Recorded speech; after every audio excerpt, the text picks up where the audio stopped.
সভাপতি, প্রধান অতিথি, বিশেষ অতিথি এবং আজকে সবাই আগত অধ্যাপক, অধ্যাপিকা, গবেষক, গবেষিকা, ছাত্রছাত্রী এবং অন্যান্য বিশেষ অতিথিবর্গ সবাইকে যথাযথ সম্মান জানিয়ে আমি আমার আলোচনাটা শুরু করছি। আমার আলোচনার বিষয় হচ্ছে দেশভাগ এক অনালোচিত উপাখ্যান। আমরা যখন এই সেমিনারটা শুরু করি, সেমিনারের বিষয়ে এই আলোচনাটা সেমিনারে কীভাবে বক্তব্য রাখবো, তখন এই বিষয়টা একটা বিষয় আমাদের চোখে এগিয়ে যায়। বিষয়টা হচ্ছে এরকম যে আমরা সবসময় আলোচনা করেছি যে পূর্ব পাকিস্তান থেকে যারা আমাদের এখানে এসছেন, অর্থাৎ পশ্চিমবঙ্গে এসছেন, সেই উদ্বাস্তুদের কথা। কিন্তু একই সময় কিন্তু এখান থেকেও মুসলিম জনগণ বাংলাদেশে গিয়েছে, মানে তৎকালীন পূর্ব পাকিস্তানে গিয়েছিলেন পশ্চিমবঙ্গে। তো তাদের কথা কেন আমরা বলবো না? আমরা যখন ইতিহাসের চোখে বলবো আমাদের দুটো প্যারামিটারই দেখতে হবে, এটা আমাদের মনে হয়েছে।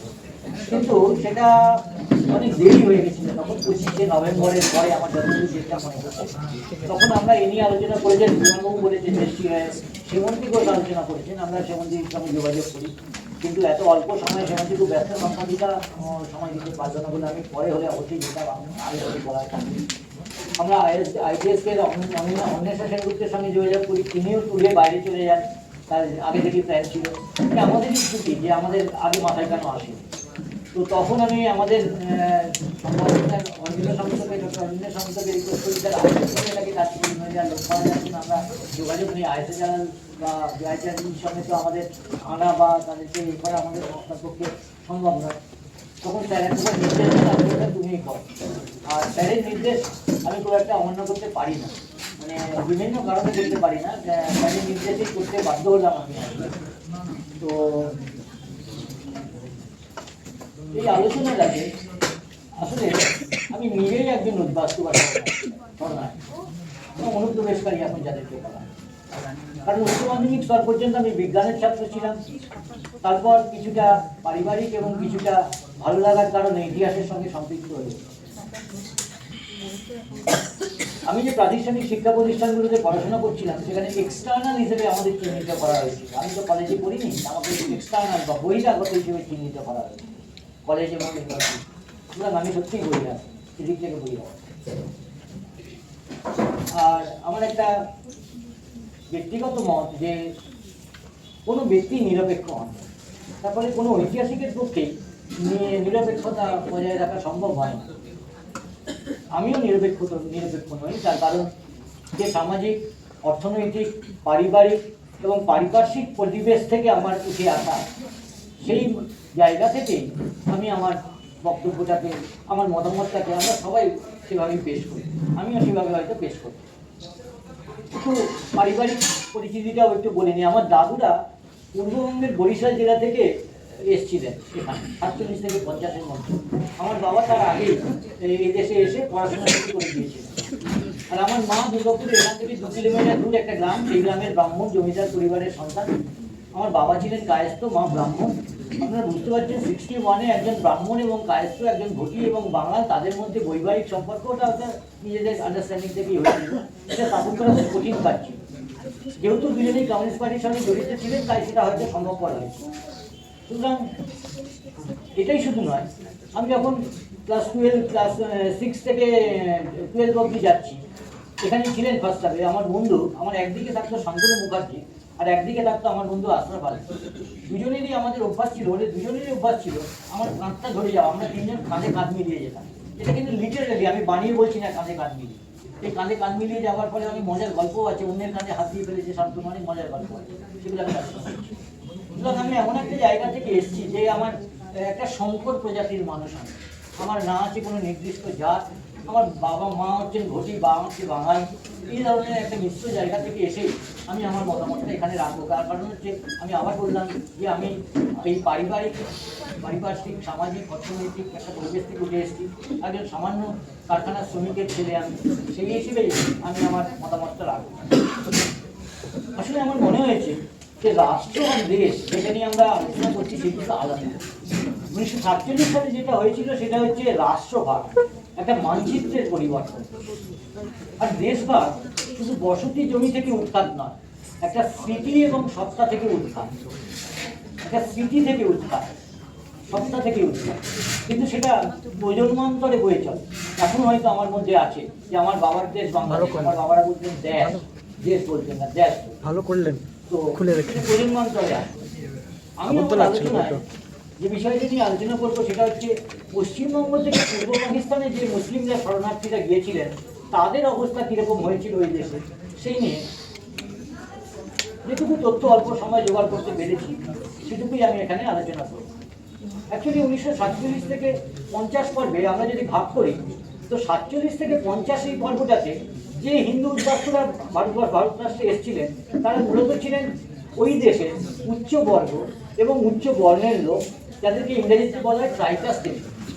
ভারতবর্ষ কিন্তু তখন এদের প্রতি খুব সহানুভূতিপূর্ণ আচরণই করেছিল। তাদের অনেকের দোকানে আত্মীয়-স্বজন ছিল, অনেকে জমি বিক্রি করে এসেছিলেন, অনেকে আত্মীয় বাড়িতে উঠেছিলেন, যেমন আমার বাবা আত্মীয় বাড়ি উঠেছিলেন, সে ক্যাম্পে যান, সেখান থেকে অনেক জায়গায় যান, এইভাবে। আবার এদের প্রতি কিন্তু ভারতবর্ষ নমনীয় ছিল। কিন্তু 1950 সালে দুটো ঘটনা ঘটলো। একটা হচ্ছে যে ওই বাংলার যারা নমশূদ্র, যাদেরকে শিডিউল কাস্ট বলে ওই বাংলায় বলে নমশূদ্র, যাদেরকে এখন মুসলমান বলা হচ্ছে, তারা এই দেশে তখন কিন্তু আসে। তারা তাদেরকে ওদের নেতা যোগেন মন্ডল বলেছিলেন যে যেহেতু আর্থিক ক্ষেত্রে মানে অর্থনৈতিক অবস্থার ক্ষেত্রে হিন্দু নিম্নবর্গ, নিম্ন জাতির লোক আর মুসলিম যে লোকেরা আছে তারা মূলত প্রজা কৃষিজীবী মজুর ছিল, তাদের অবস্থা মোটামুটি একই ধরনের আর্থিক অবস্থা, আমাদের সহাবস্থানে কোনো অসুবিধা হবে না, তাই তারা ওদেশ থেকে আসে। কিন্তু পাকিস্তানি সরকার, অর্থাৎ ওখানে যখন পাকিস্তান সরকারের উনি সংবিধান রচনা করছেন, ওদের আইনমন্ত্রী হয়েছেন, কিন্তু 50 সালে উনি বুঝতে পারলেন যে এদেশে থাকা সম্ভব নয়, উর্দুভাষী পাকিস্তানিদের সঙ্গে অ্যাডজাস্টমেন্ট সম্ভব নয়, উনি এদেশে চলে গেছেন। নেতৃত্বহীন তখন সেই নবসূত্র সম্প্রদায় কিন্তু আতঙ্কিত হয়ে পড়েছে। আরেকটা ঘটনা ঘটলো যেটা বিমানবাবুরা আলোচনা করেছেন, যেটা পশ্চিম পাকিস্তানের একবারই রক্তাক্তই সংঘাত হয়েছে, একবারই অল্প সময় স্প্যান।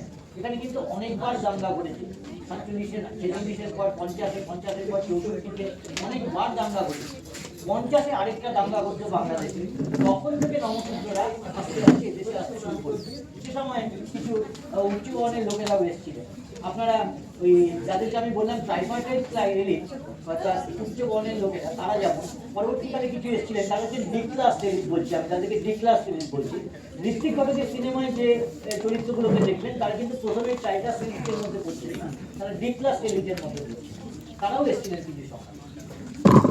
এইবার আমি যাচ্ছি যে ওই বাংলায় যারা গেলেন, ওই বাংলার কম্পোজিশনটা আমি বলছি। ওই বাংলায় একদল মানুষ হিন্দু উচ্চবর্গ, তারা আগে থেকে যেমন তখন অবিভক্ত ভারত ছিল, তো তারা একটা স্বল্প সংখ্যক মানুষ ইংরেজি শিক্ষা দৌলতে সরকারি চাকরিগুলোতে কাজ করতেন এবং সুযোগ সুবিধা ভোগ করতেন।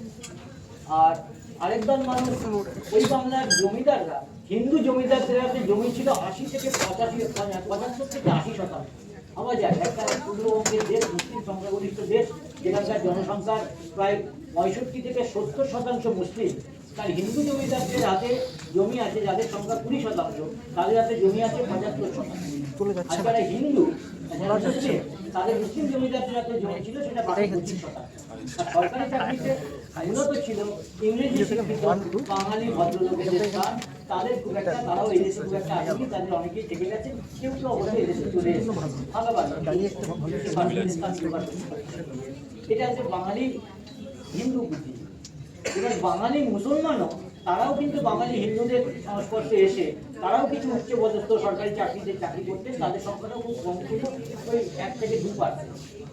আরেকটা সংখ্যা ছিল যেটা হচ্ছে পাকিস্তান হওয়ার পর পাঞ্জাব এবং সিন্ধ থেকে একদল মুসলমান, তারা এসেছিলেন এই রাশি, এই পূর্ব পাকিস্তান, যারা পাঞ্জাবি এবং সিন্ধি মুসলমান, তারা উর্দু ভাষায় কথা বলতেন, উর্দুভাষী মুসলমান, তারা এসেছিলেন, তাদের সংখ্যা ছিল 5%। বুঝে গেল? আরেকজন মুসলমান ছিলেন ওই দেশের নিম্নবর্গের মুসলমান, বাঙালি মুসলমান, বাংলা ভাষায় কথা বলেন সেই মুসলমান। আর আমাদের এখান থেকে যে মুসলমানরা গেলেন তারাও বিভিন্ন পর্যায়ে গেছেন। 50 থেকে 55-এর মধ্যে প্রায় 6.5 লক্ষ, তারপর 55 থেকে পরে আরো 5 লক্ষ, আর 71-এর আগে প্রায় 15 লক্ষ মুসলমান ওই দেশে চলে যান। তো এই যে বাংলাদেশ পশ্চিমবঙ্গ থেকে যারা গেলেন তাদের আবার দুটো ভাগ। একটা ভাগ হচ্ছে বাংলা ভাষাভাষী মুসলমান, আরেকটা ভাগ হচ্ছে বিহার এবং ইউপি থেকে যাওয়া বিহারি মুসলমান। তাদের একটা অংশ কলকাতাতে অবশ্য পাটকলগুলোতে কাজ করতেন, তারাও গেলেন, তাদের সংখ্যাটাও আছে। কিন্তু বেশিরভাগটা হচ্ছে বিহার থেকে। তারা যেতে চেষ্টা করেছিলেন পাকিস্তানে, ওই অরিজিনাল পাকিস্তানে, অর্থাৎ পশ্চিম পাকিস্তানে, কিন্তু সেখানে তাদের যাওয়ার ক্ষেত্রে সরকার তখন ওই বর্ডার দুইখানে বর্ডার তৈরি করে দেওয়া হয়েছে, তারা যেতে পারলেন না। তারা তখন চলে গেলেন কাছের পাকিস্তান বলতো পূর্ব পাকিস্তান, অর্থাৎ বাংলাদেশ দিকে। এবার ওই দেশে এদের অবস্থাটা কেমন হলো? ওই দেশে যারা বাঙালি মুসলমান কিছু অফিসার, তারা কিছু বাঙালিদের, যারা একটু শিক্ষিত বাঙালি মুসলমান, তাদেরকে কিছু চাকরি বাকরিতে নিয়োগ দিত। কিন্তু ওই দেশে যারা মূলত চালাতো হচ্ছে উর্দুভাষী, পাঞ্জাবি এবং সিন্ধি মুসলমানরা সরকারের উচ্চ পদগুলোতে, প্রশাসনিক পদগুলোতে তারা থাকবে। এবং তারা ওই দেশের বাঙালি মুসলমান এবং এই দেশের বাঙালি মুসলমান দুজনের প্রতি কিন্তু সমান মানে মানে কি বলবো যে অবজ্ঞা প্রকাশ করতেন। এবং সেটা এমন পর্যায়ে গিয়েছিল যে ওই দেশের মুসলমানরা কিছু মানে পাঞ্জাব পাকিস্তান সরকার কিন্তু কি করেছিল যে ওই দেশের যে সমস্ত যে হিন্দুদের ফেলে যাওয়া জমি, সেগুলো রাস্তায় মানে সরকার নিয়েছিল। সেই জমিগুলো 5%-এর কম লোক তাদেরকে 65% বিলি করে দিয়েছিল। আর ওই দেশের যারা বাঙালি মুসলমান, তারা কিছু আগে থেকে ছিল, যেহেতু হিন্দুদের ছেড়ে যাওয়া সম্পত্তির 25% থেকে 35% তারা ওগুলোতে জবরদখল করে থাকতো। তাদের কিন্তু দলিল করে দিয়েছিল, কিন্তু এদেরকে দলিল দিয়েছিল। এবং এই পাকিস্তানি মুসলমানরা, এই বিহারি মুসলমান যারা অল্প শিক্ষিত মুসলমান, তাদেরকে ওই রেলওয়েদের এই কাজে, সরকারি কিছু কাজে নিম্ন পদে এদেরকে নিয়োগ করতো। কিন্তু বাঙালি মুসলমান ওই দেশের যারা নিম্নবর্গ, তাদেরকে কিন্তু নিয়োগ করতো। এই যে একটা ঘটনা, যে আমরা মনে করি যে মুসলমানরা সবাই ভালো ছিল ওই দেশে, মুসলমানরা, তা কিন্তু নয়। আমি আবার করে বলি যে কবিতা আমার প্রেম আর ইতিহাস আমার প্যাশন। তাই সুনীল গাঙ্গুলির একটা কবিতা দিয়ে আমি একটা লাইন উল্লেখ করছি। সীমান্তের এপারে আমার স্বদেশ, ওপারে মাথা উঁচু করে দাঁড়িয়ে আছে আমার জন্ম। সমাজবিজ্ঞানের ভাষায় এই স্বদেশ হলো ভারত, পশ্চিমবঙ্গে বসবাসকারী হিন্দু উদ্বাস্তুদের কাছে হোস্ট ল্যান্ড। আর জন্মভূমি বা দেশ হলো পূর্ব পাকিস্তান, মানে বাংলাদেশ। আর অধুনা বাংলাদেশ, সেটা তাদের কাছে হচ্ছে হোমল্যান্ড। যেটা দেশ, সেটা হচ্ছে হোমল্যান্ড। এইবার আমাদের একটা ধারণা আছে যে মুর্শিদাবাদ, মালদা, এইসব জায়গাগুলো দেখেছেন মুসলিম সংখ্যাগরিষ্ঠ অংশ, এটা একটা ঐতিহাসিক পটভূমি আছে। 14ই আগস্ট যেদিন স্বাধীনতা ঘোষণা করা হলো, ল্যাট্রিন লাইন সেদিন ফাইনাল হয়।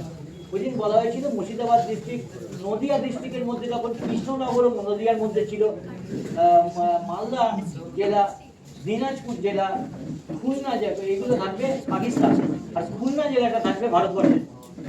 কিন্তু হঠাৎ করে 17ই আগস্ট ল্যাট্রিন লাইনের চূড়ান্ত ঘোষণা করা হলো এবং বলা হলো যে নদিয়া জেলা থেকে 2টো মহকুমা, কৃষ্ণনগর, রানাঘাট বাদ দিয়ে 2টো মহকুমা যাবে পাকিস্তানে, চলে গেল পাকিস্তানে। যারা স্বাধীনতার পতাকা তুলেছিল 15ই আগস্ট, তারা তাদের দেশ বদল হয়ে গেল। খুলনা ডিস্ট্রিক্ট হিন্দু সংখ্যাগরিষ্ঠ ডিস্ট্রিক্ট, তাদেরকে হঠাৎ বলা হলো তোমরা চলে যাও পাকিস্তানে, তোমরা ভারতের নও। ওরা আনন্দ ছিল আমরা ভারতে আছি। মুর্শিদাবাদ জেলাকে বলা হলো তোমরা থাকবে এখানে, মুর্শিদাবাদ আনন্দ করেছে, মুর্শিদাবাদ নেই। মালদা জেলার মুসলিম সংখ্যাগরিষ্ঠ যে জায়গাটা, 98% মুসলিম, সেই জায়গাটা রেখে দেওয়া হলো এখানে। দিনাজপুর জেলাটাকে দুভাগে ভাগ করা হলো। দিনাজপুরের হিন্দু প্রধান অঞ্চলটা দেওয়া হলো বাংলাদেশ, আর দিনাজপুরের মুসলিম অঞ্চলটা দেওয়া হলো এখানে। লিটন দাস বলে একজন বাংলাদেশের ক্রিকেটার দেখবেন, ওই লিটন দাস, বাংলাদেশের দিনাজপুর ডিস্ট্রিক্টটা আছে আপনার, দিনাজপুর ডিস্ট্রিক্টের লিটন দাস এই দিনাজপুরে থাকে। দিনাজপুরে একজন হিন্দু প্লেয়ারের নাম, আমি খুব একটা খেলা টেলা দেখি না, লিটন দাসের নামটা জানি, আমি অত জানি না, আমি লিটন দাসের কথাই বলছি, লিটন দাসের বাড়ি হচ্ছে দিনাজপুর। তো এই কারণে আমরা মনে করি যে মুসলমানরা খুব মানে এইখান থেকে ওরা যেতে চেয়েছিল, কিন্তু ওরা যেতে পারেনি এখান থেকে, তার কারণ পরিস্থিতি সেরকম ছিল। বাংলা থেকে একদম মাইগ্রেট করে ওদেশে গেল, কিন্তু ওদেশের যে উর্দুভাষী বা ওই যে পাঞ্জাবি এবং হিন্দু মুসলমান যারা প্রশাসনে রয়েছে, যারা সৈন্যবাহিনীতে রয়েছে, তারা আবার ওদেরকে ঠেলে বার করে দিল, বললে তোমরা ভারতের চর, তাদেরকে আবার ঠেলে ভারতবর্ষের দিকে ঠেলে দেওয়া। এই কারণে এখন আমরা এই মুসলমানদের, যারা আমাদের এখানে থাকতে বাধ্য হলেন এবং থেকে আমাদের দেশটাকে নিজেদের দেশ বলে মেনে নিলেন, এখন তাদের কি বলছি আমরা? আমরা তাদের বলছি রাষ্ট্রবিরোধী, আমরা তাদের বলছি রোহিঙ্গা। এখন তো রোহিঙ্গা টাকা খুব জনপ্রিয় হয়েছে, আমরা বলছি তাদের অনুপ্রবেশকারী। তাদের না আছে এখন দেশ, আর না আছে স্বদেশ। তারা এমন একটা অবস্থার মধ্যে আমাদের দেশে এখন রয়েছে।